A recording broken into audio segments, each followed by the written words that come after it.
ce soir avec moi en plateau l'analyste politique américain Calvin Dark. Bonsoir Calvin. Bonsoir. Félicitations déjà pour l'équipe américaine et cette première victoire en Coupe du Monde. Oui, on approche l'équipe marocaine peut-être. Ah. Non mais c'est une belle victoire en tout cas pour le premier match de l'équipe américaine à cette Coupe du Monde. Félicitations et bon courage pour la suite. Peut-être un match US-Morocco. Je ne sais pas pour qui vous allez applaudir, mais on verra ça. J'ai regardé le match à Fès avec mes amis Brésil-Maroc. Ah, d'accord. Oui. Et bien sûr, vous avez soutenu l'équipe marocaine. Oui, bien sûr. Bienvenue encore une fois sur ce plateau, Calvin. Merci. Calvin Dark, puisque vous êtes américain, vous savez comment c'est. Est-ce que un deal ou pas un deal? Premièrement, sur le timing, comme j'ai dit il y a 2 semaines, Donald Trump, il allait annoncer un accord avant le match de la lutte hier soir. Et c'est pour ça qu'il a fait 2 heures avant. Pourquoi?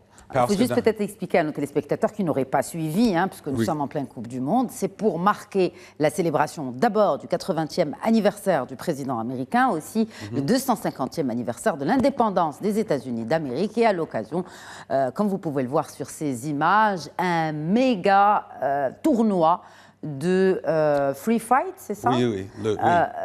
Qui a été organisé à la Maison-Blanche pour donc célébrer le président américain et aussi les États-Unis. Donc c'est ça, ce match dont vous parliez à l'instant, Calvin.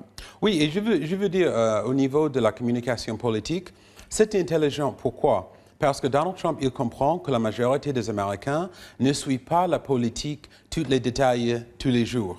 Et il savait que les yeux de sa base, et surtout les Américains hors de Washington, sur la Maison-Blanche pour sa fête, alors c'était l'opportunité pour dire « Ah oui, j'ai gagné ». Alors c'était pour ça le timing. Pour le deal, je crois qu'il faut... je veux dire qu'à Washington, il y a des soucis. Parce que Donald Trump a beaucoup promis dans le deal, mais ce n'est pas un deal sans le Congrès. Et je crois que ça, c'est vraiment l'obstacle maintenant. Parce que Donald Trump, et sur ça, je crois que Donald Trump va échouer comme Obama a échoué. Comment? Dans notre système, pour un traité, il faut un supermajority, 2 tiers du Sénat. Ça, c'est presque impossible aujourd'hui. C'est pour ça que Obama n'a pas soumis l'accord JCPOA au Congrès. Pourquoi ça c'est faible? Parce que sans le Congrès, le prochain président peut retirer les États-Unis de l'accord. Ce qu'a fait Donald Trump avec Obama. Oui. Avec l'accord d'Obama. Exactement. Alors maintenant, parce qu'il y a une loi de 2015, même s'il y a un accord exécutif, executive order, s'il y a un executive order qui touche le programme nucléaire ou les sanctions, le président doit soumettre le deal au Congrès. Et s'il n'y a pas d'approbation, il ne peut pas changer des choses. Il peut changer des choses sauf pour le programme nucléaire et les sanctions. Alors, maintenant, bien que la Chambre, le Sénat, c'est dans les mains des républicains, je crois que les commentaires de sénateur Lindsey Graham de South Carolina hier soir, c'est important. Il est derrière Donald Trump 100%. Mais il a dit qu'il n'y a pas de deal. C'est une proposition de deal pour le Congrès. Alors, il a dit, le Congrès, pour le soutenir, il faut ça, il faut ça, il faut ça. Pourquoi il y a le courage de la part de Lindsey Graham, soudainement? Parce que son élection primaire, c'était la semaine dernière. Non. Il a gagné. Il n'a plus besoin de Donald Trump. Il n'a pas peur que Donald Trump va critiquer, comme il a fait à Thomas Massie à Kentucky. Alors, vous allez voir beaucoup plus de courage de la part des républicains parce que la plupart des élections primaires sont terminées. Alors, les républicains, ils n'ont pas la peur que Donald Trump va choisir un autre républicain. Alors, je crois que Donald Trump, il a 2 obstacles pour un deal. Il doit convaincre les républicains. Il y a opposition pour les républicains. Et il y a opposition naturelle des démocrates parce que nous sommes dans une année électorale. Alors, je crois que bien que Donald Trump il a dit qu'il y a beaucoup de choses à l'intérêt américain, le vrai truc, c'est qu'à Washington, qu'est-ce que c'est le deal que Washington, le Congrès, va approuver? Et je crois que ça, c'est l'obstacle. Mais on ne le sait pas. On ne sait pas. On ne sait même pas ce que le deal qui a été approuvé par les deux parties prenantes, de quoi il s'agit concrètement. Oui. On ne sait toujours pas. Mais en tout cas, c'est pour l'instant quelque chose que le président américain vend comme une véritable avancée, une victoire. Bien sûr, ce qu'on met en avant, c'est la réouverture du détroit d'Ormuz. Alors, on a aussi ce G7 qui se tient à Évian, en France. Le président américain, d'ailleurs, s'est envolé juste après ce week-end de célébration. Oui. Est-ce que ces membres du G7 peuvent consolider ce deal, Calvin? Je crois que ça serait une bonne idée. Sur la question sur Netanyahu et Trump, Yeah. je dis que nous sommes, c'est comme une émission. C'est la saison. C'est comme maintenant, c'est comme question d'actu. Non. Oui, oui. C'est oui, émission et nous sommes dans saison 250 et le rôle de président interprété par Donald Trump cette saison. C'est-à-dire que la frustration avec Netanyahu, il y a toujours la frustration, il y a toujours des commentaires, mais à la fin, est-ce qu'il y a un président qui va vraiment s'opposer à Netanyahu? Et je crois que le seul, c'est Donald Trump. Pourquoi?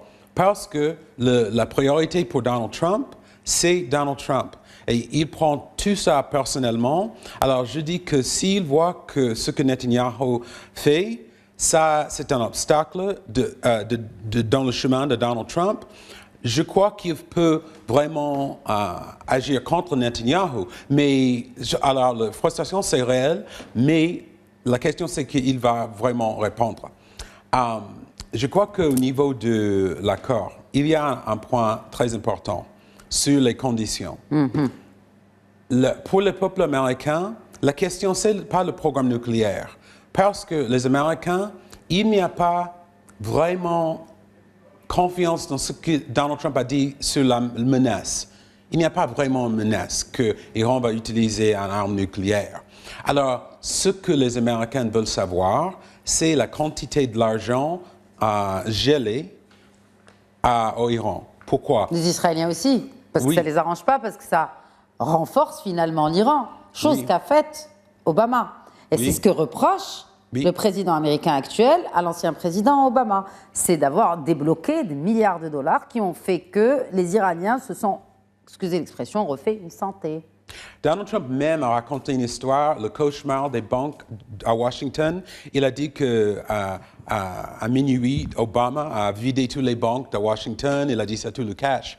Alors, je crois que Donald Trump va éviter ça. J.D. Vance, dans les interviews ce matin, il a répondu. La question, c'est que c'est vrai ce que les Iraniens disent sur un fonds de l'argent. Et il a dit qu'il y a accès à 300 milliards de dollars, mais il a dit qu'il y a des conditions, il y a conditions. Mais à propos de la question sur le G7, je crois que ça, c'est la différence entre le JCPOA, le deal d'Obama, et la stratégie de Donald Trump. J'ai dit que tous les deux, ils n'ont pas soumis le deal avant le Congrès.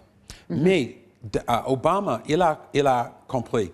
Ça va être très difficile pour le prochain président de retirer de l'accord s'il y a l'accord de les Nations Unies.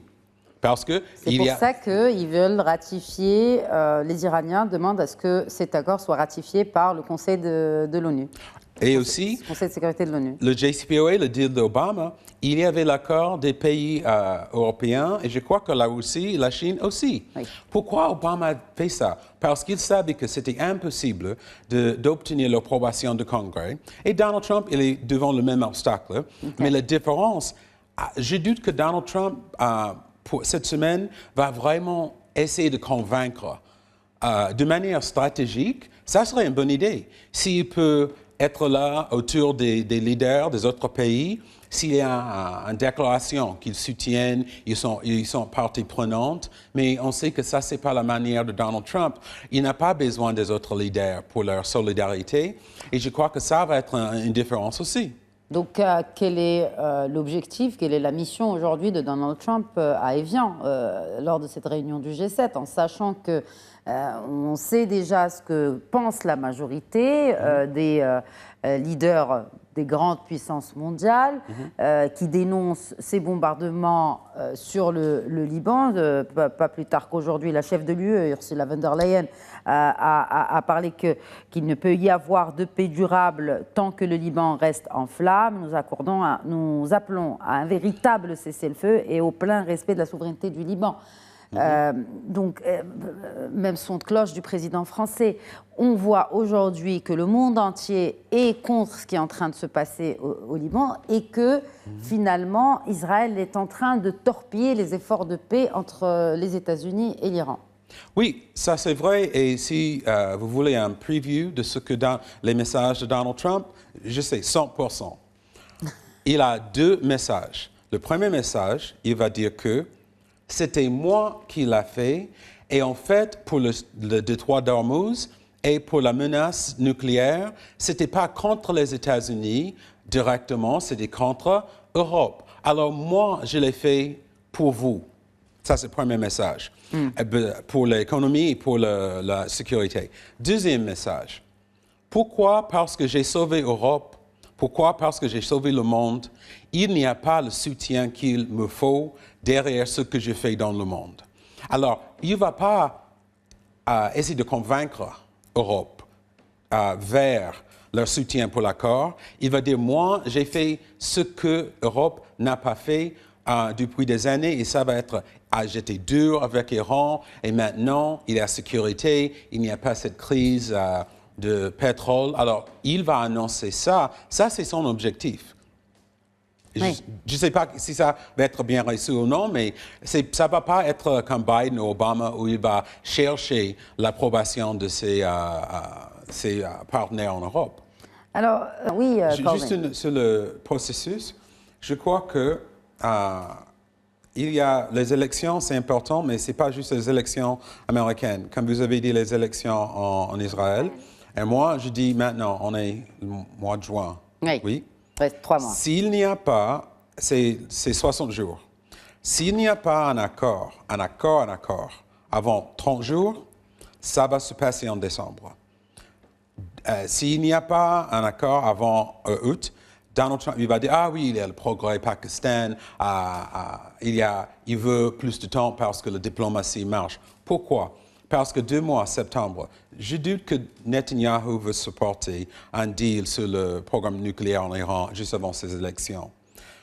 Donald Trump ne veut pas ça aussi. Parce que même s'il y a un accord, il sait que c'est au meilleur, même niveau d'Obama. Et il ne peut pas présenter un deal avant le peuple américain, avant les élections, comme ça, parce qu'il y a, bien sûr, il y a des critiques. Alors je dis qu'il n'y a pas de progrès dans un mois. On va prolonger ça jusqu'à après les élections israéliennes et américaines. Oui, d'y avoir participé. Merci Kalvin Dark pour ton passage avec nous. Toujours un plaisir de t'accueillir. Merci beaucoup. Merci à vous.